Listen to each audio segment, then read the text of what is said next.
योगिनी एकादशी सबसे पौराणिक कथा। धर्मराज युधिष्ठिर भगवान श्री कृष्ण से कहने लगे, कृपा करके आषाढ़ कृष्ण एकादशी की कथा सुनाइए। इसका नाम क्या है, इससे सुनने से क्या मातम है, वो भी मुझे कृपा करके बताइए। भगवान श्री कृष्ण कहने लगे, हे राजन, आषाढ़ कृष्ण एकादशी का नाम है योगिनी। इसके व्रत से समस्त पाप नष्ट हो जाते हैं। यह इस लोक में भोग और परलोक में मुक्ति देने वाली है। यह तीनों लोकों में बहुत ही प्रसिद्ध है। मैं तुमसे पुराणों में वर्णन की हुई कथा सुनाता हूँ, इसे ध्यानपूर्वक सुनो। इसे केवल सुनने मात्र से करोड़ों यज्ञ के पुण्य मिलते हैं, तो इसीलिए इस कथा को पूरी सुनना बहुत ज़रूरी है। सर्वधाम की अलकापुरी नामक नगरी में कुबेर नाम का एक राजा रहता था। वह बड़ा ही शिव भक्त था और प्रतिदिन शिव की पूजा किया करता था।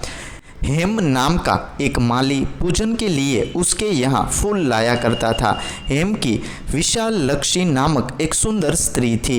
एक दिन मानसरोवर से पुष्प ले आते समय कामास्त होने के कारण अपनी स्त्री के साथ हास्य विनोद तथा रमण करने लगा। इधर राजा उसकी दोपहर तक राह देखता रहा। अंत में राजा कुबेर ने सेवकों को आज्ञा दी कि तुम लोग जाकर माली के न आने के कारण का पता करो, क्योंकि यह अभी तक पुष्प लेकर नहीं आया। सेवकों ने कहा कि महाराज, वह पापी अति कामी है, अपनी स्त्री के साथ हास्य विनोद और रमण कर रहा होगा। यह सुनकर कुबेर ने क्रोधित होकर उसे बुलाया।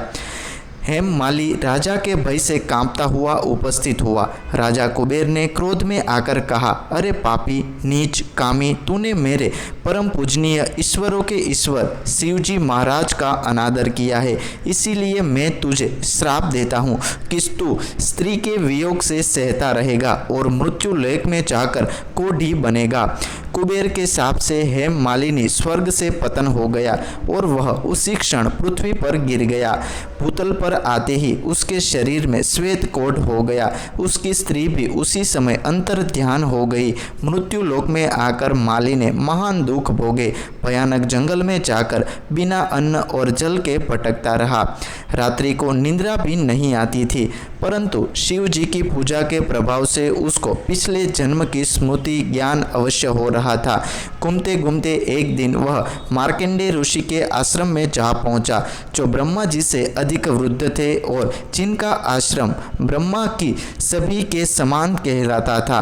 हेम माली वहां जाकर उनके पैरों में पड़ गया। उसे देखकर मार्कंडेय ऋषि बोले, तुमने ऐसा कौन सा पाप किया है जिसके प्रभाव से यह हालत तुम्हारी हो गई है। हेम माली ने सारा वृतांत कह सुनाया। यह सुनकर ऋषि बोले, निश्चिंती, तूने मेरे सम्मुख सत्य वचन कहे हैं, इसीलिए तेरे उद्धार के लिए मैं एक व्रत बताता हूँ।